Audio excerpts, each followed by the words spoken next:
यो भनेको हामी सबै नेपालीमा पर्ने हो एक्सिडेन्ट भनेको कुरा अब त्यस्तै हो भने जस्तो हुँदैन अब 81 हुने कुरा हो आफूले एक्सिडेन्ट गर्छु भनेर कसैले गर्दैन हजुर यो यहाँदेखि करिबन तपाईको 20 किलोमिटर यता भनेपछि 26 किलोमिटर दूर छ टाढा छ हैन यहाँदेखि म्याक्सिमम 26 किलोमिटर टाढा छ र हामी पहिला यहाँदेखि 20 किलोमिटर जति हस्पिटल जान लाग्छ र त्यहाँभन्दा उता 6 किलोमिटर उता एक्सिडेन्ट भएको हो र वहाँदेखि हामी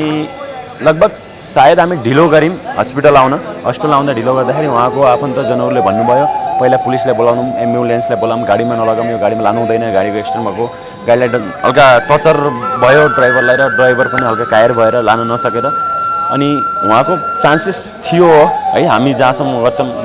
राखेको छौँ चान्सेस थियो र गाडी घटनास्थलमा 1.5 घन्टा गाडी रोकेको हुँदाले उहाँको कसैको पनि ज्यान बचाउन हामी सम्भव भएन हामी पनि उहाँ जस्तै म पनि हो म जस्तै अब अरू पनि हुनुहुन्छ हैन सबै प्यासेन्जरहरूले कोसिस गर्यौं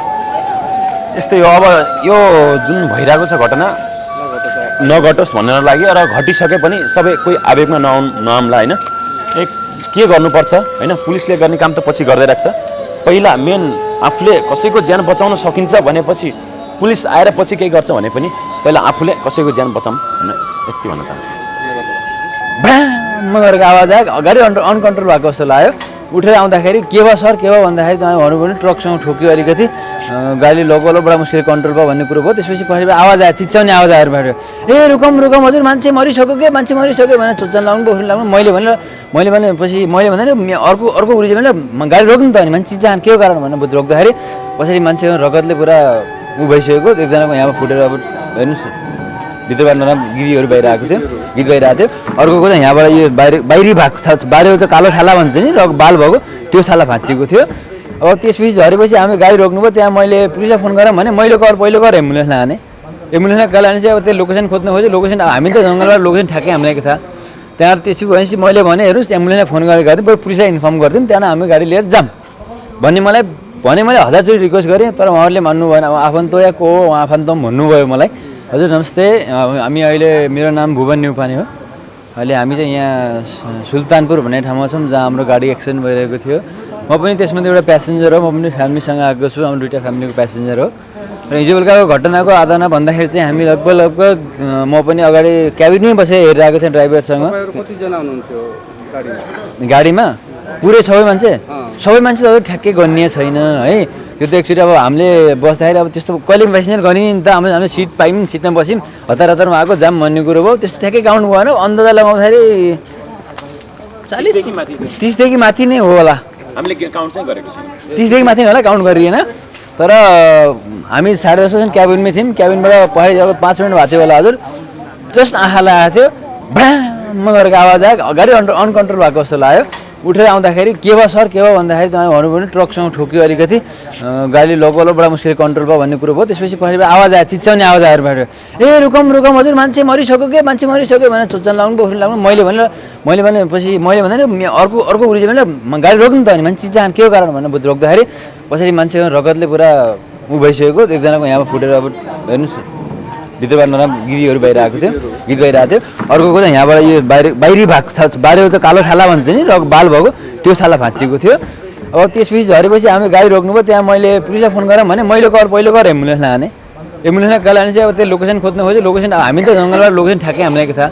त्यहाँ त्यसपछि मैले भने हेर्नुहोस् एम्बुलेन्सलाई फोन गरेर गर्थेँ बरु पुलिसलाई इन्फर्म गरिदिउँ त्यहाँबाट हामी गाडी लिएर जाऊँ भन्ने मैले 1000चोटि रिक्वेस्ट गरेँ तर उहाँहरूले मान्नु भएन अब आफन्त या को हो उहाँ आफन्त भन्नुभयो मलाई उहाँहरूले भन्नुभयो कि हजुर नाइ पुलिस नआएछन् कसरी लाने भोलि बिहान केस भयो भने पनि उहाँ मरिहाल्नु भने भोलि यहाँको कसको केस कसले ह्यान्डल गर्ने सिधै ठोक्नु भयो त्यो त म भन्नु ठोकेर भन्छु भोलि बिहान केही भइहाल्यो भने उहाँको केस कसले हेर्ने यहाँ लानै मिल्दैन पुलिस नआएछन् भन्नुभयो अगर पहिला मान्छेलाई हस्पिटल पुऱ्याए पुलिस आएर गर्ने कार्य त गरिहाल्छ नि मैले रिक्वेस्ट गरेँ कति गरेँ ड्राइभरलाई पनि रिक्वेस्ट गरेँ त यहाँबाट हिँड्छमा तेरो तँलाई जिम्दै आगो लगाइदिन्छु भने उहाँ सिधै भन्नुभयो हेर्नुहोस् गाडी पनि आगो लगाइदिन्छु तँलाई आगो लगाइ सिधै भन्नुभयो त्यसपछि हामी करिबन हामी 1.5 घन्टासम्म त्यस्तै गर्दा पुलिस आयो एम्बुलेन्स फोन गर्यो एम्बुलेन्स पनि आएन पुलिस पनि आएपछि लास्टमा एम्बुलेन्स त आयो एम्बुलेन्स आएर फेरि के पुलिसले के भन्यो भनेपछि तपाईँ यहाँबाट बसमा आएर रिजन भने 10 किलोमिटर अगाडि अस्पताल पाउनुहुन्छ यदि एम्बुलेन्समा जानुभयो भने हजुर तपाईँलाई 25 किलोमिटर पछि जानुपर्छ अभियसली 25 किलोमिटर जानु 10 मिनट जान झोलिन चाहन्छ किनकि त्यो भनेको इमर्जेन्सी टाइम हो फेरि हामी त्यस्तै बसमा त्यस्तै मान्छेलाई त्यस्तै बसमा हालेर अगाडि लिएर यहाँ आउने बेला उतार्ने बेला फटाफट स्टेज निकाल्यो डक्टर पनि भित्र खै कता काममा जानु 2-4 मिनट 5 मिनट डक्टर खोज्नै लाग्यो सरकारी अस्पतालको पारा त्यही हो सास थियो कि थिएन हस्पिटल म भन्छु त्यहाँ हामी वहाँ हिँड्नेसम्म सास भएको थियो मुखबाट फिज पनि आउँदै थियो हस्पिटलमा आउनु डक्टरले चेक गर्नु सर इट्स ओभर भनिसक्यो मलाई उहाँले इट्स ओभर भनेपछि हामीसँग केही अप्सन भएन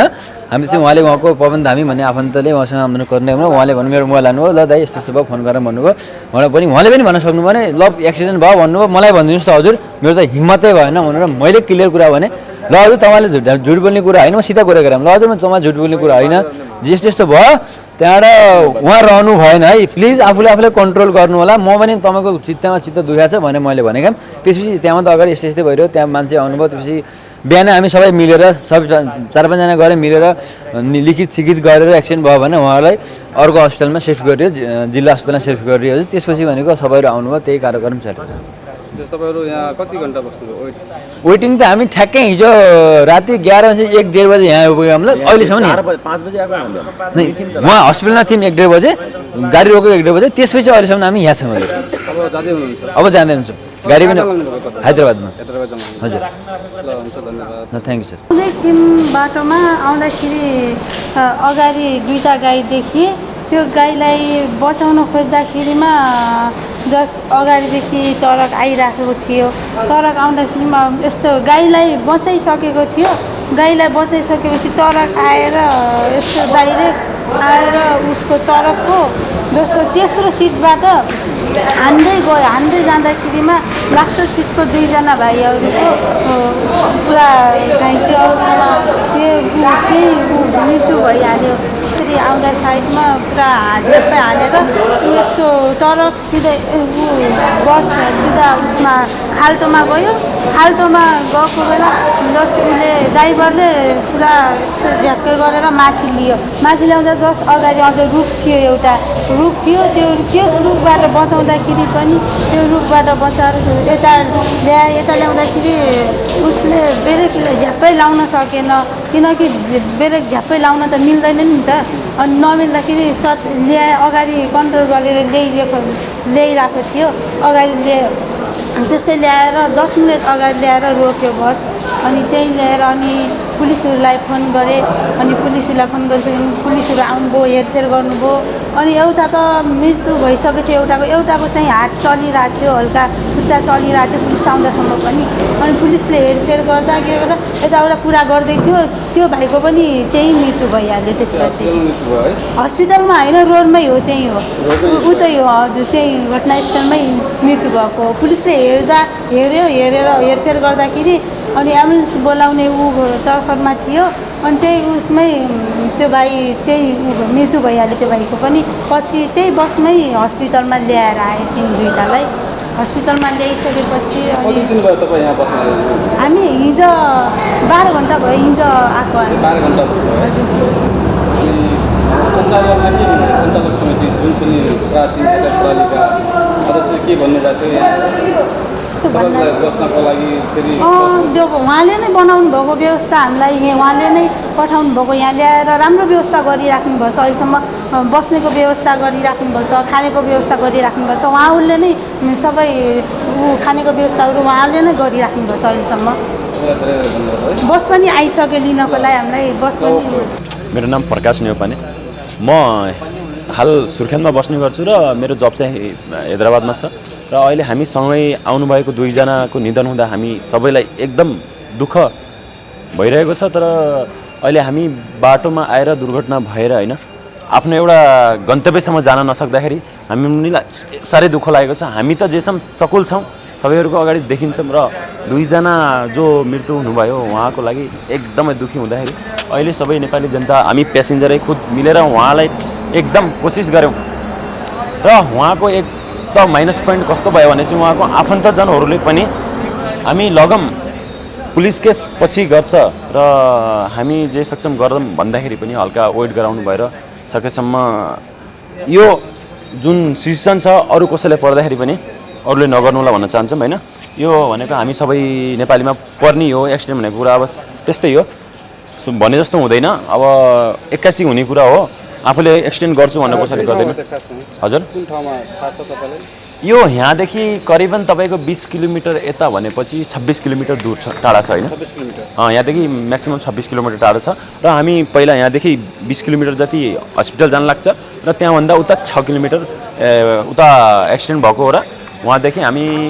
लगभग सायद हामी ढिलो गऱ्यौँ हस्पिटल आउँदा ढिलो गर्दाखेरि उहाँको आफन्तजनहरूले भन्नुभयो पहिला पुलिसलाई बोलाउनु, एम्बुलेन्सलाई बोलाउँ, गाडीमा नलगाउँ, यो गाडीमा लानु हुँदैन, गाडीको एक्सिडेन्ट भएको, गाडीलाई हल्का टचर भयो ड्राइभरलाई र ड्राइभर पनि हल्का कायर भएर लान नसकेर अनि उहाँको चान्सेस थियो है, हामी जहाँसम्म राखेको छौँ चान्सेस थियो र गाडी घटनास्थलमा 1.5 घन्टा गाडी रोकेको हुँदाले उहाँको कसैको पनि ज्यान बचाउन हामी सम्भव भएन। हामी पनि उहाँ जस्तै म पनि हो, म जस्तै अब अरू पनि हुनुहुन्छ होइन, सबै प्यासेन्जरहरूले कोसिस गऱ्यौँ। यस्तै हो, अब यो जुन भइरहेको छ घटना नघटोस् भनेर लाग्यो र घटिसके पनि सबै कोही आवेगमा नआम्ला होइन। के गर्नुपर्छ होइन, पुलिसले गर्ने काम त पछि गर्दै राख्छ। पहिला मेन आफूले कसैको ज्यान बचाउन सकिन्छ भनेपछि पुलिस आएर पछि केही गर्छ भने पनि पहिला आफूले कसैको ज्यान बचाऊँ भनेर यति भन्न चाहन्छु।